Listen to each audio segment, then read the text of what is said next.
Today I want to share some thoughts with you on the subject of the dominoes that changed everything. I know that's kind of a strange title, but you'll see where I'm going in a few minutes. The decisions you make daily impact more people in your life than you might think. There's a story. It says there lived a lonely old man in one village, and in the evenings the local boys used to come to play close to his house, and the games were accompanied with loud cries. See, the old man was done with it. So one evening he invited the boys over to his house, and he told them how much he likes listening to loud children's voices and promised to give each of them $1 if they promised to come back again tomorrow. Well, the boys came and played even more cheerfully and loudly. The old man paid them and promised to pay them again the next time. But the next evening, instead of $1, the boys got 50 cents. On the third evening, the old man paid them only 10 cents and explained that he's running out of money. "Dear children," he asked, "would you agree to come and play tomorrow just to play for free?" Extremely disappointed, the boys said that they won't come anymore. It is worth losing so much energy for free.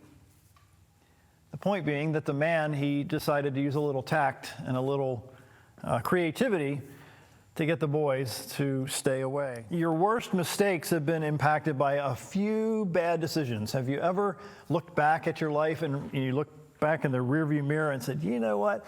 I wish I should have done things differently, because if I would have done things differently, then my life would have turned out so much better." Cheryl Rogers shares, it was a crisp fall day, and Mumsy, the mama squirrel, and her baby Peepsy scattered down the grand oak tree where they made their home. Peepsy was getting older, and it was time for him to help hunt for food. "I want to teach you how to find the best acorns," Mumsy said. "You go ahead and find 6. Peepsy quickly grabbed 6 acorns and scattered them on the ground near the old oak in the forest. "And here, Ma," he screamed as he dropped the acorns one by one at her feet. "Well, let's see," said Mumsy, reaching slowly to the ground for the first acorn. It looked perfect on Peepsy on the outside, but when she turned it over, it was only half a shell. "Look," she told her young one, "it's empty inside. There's no meat here." She grabbed a second one. It was a bit weathered, but it was in one piece. She cracked it with her teeth and spat it on the ground. "Yuck," she said, "this one is rotten on the inside. Even though it looks okay on the outside, it is rotten all the way through." She smiled at Peepsy. "That's okay, though. We've got plenty more." She took the third acorn from the small pile at her feet. It was cracked, and bugs already had made meal off most of the meat. "This one is picked over," she told her baby gently. "There's not much left." The fourth one looked the most promising. It was fresh looking. She snatched it eagerly, only to throw it disappointingly to the ground. Another animal had eaten it already, cracked it, and taken the meat. The fifth shell was also fresh looking. She cracked it with her teeth and inspected it and offered it to the baby. "This one looks good," she said, holding the acorn for Peepsy to examine. Then both she and Peepsy had a small bite. "Yummy," the little one said. Optimistic, Mumsy grabbed the last acorn, dropped the last acorn at her feet.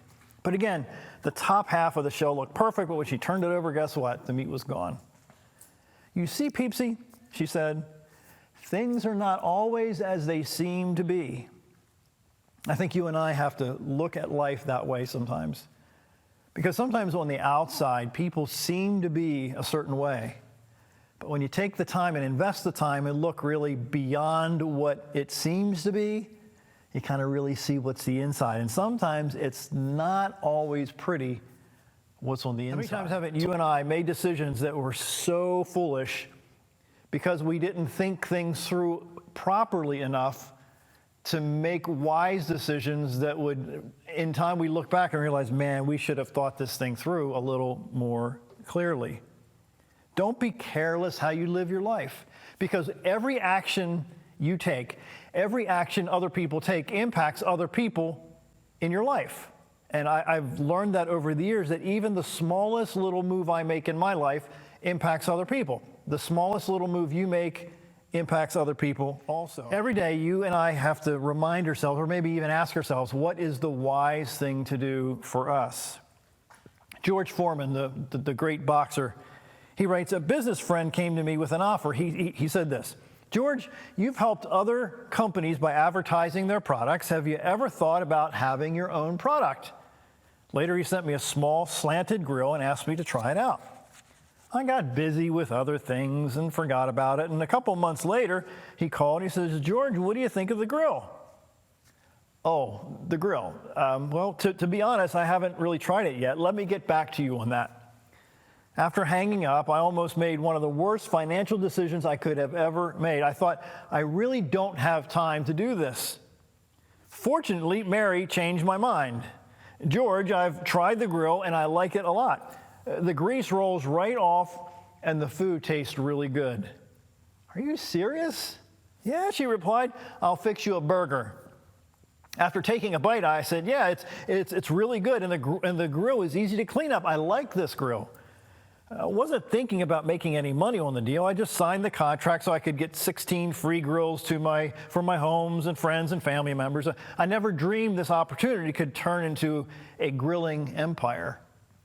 The point of the story is sometimes, I think a lot of times, every little step you take leads into another step. So if it leads to another step, then maybe we need to be careful what steps we take, because sometimes the wrong steps take us down a path that isn't really so good. The easiest person for you and I to deceive is the one in the mirror.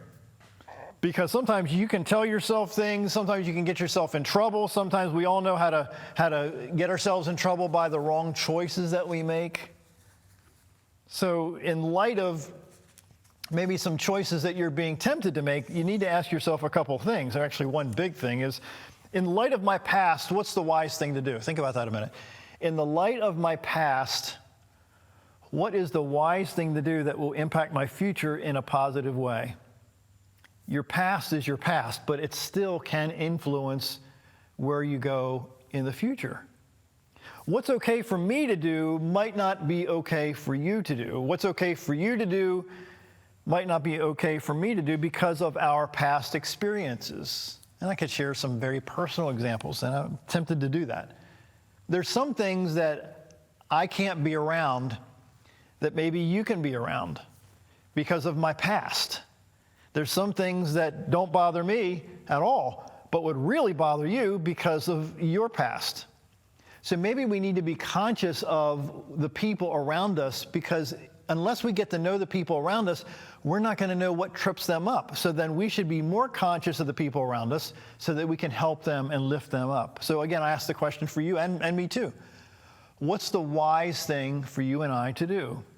Most people believe they can manage outcomes, or I can handle it, but that's really not the case. What you and I can only manage is what we think and what we do consistently, what we do on a daily basis, that will create a domino effect in our life that can change us and change our surroundings and change our culture in a way that maybe you haven't thought about before. I asked the question over and over today, is what is the wise thing for you to do in your life?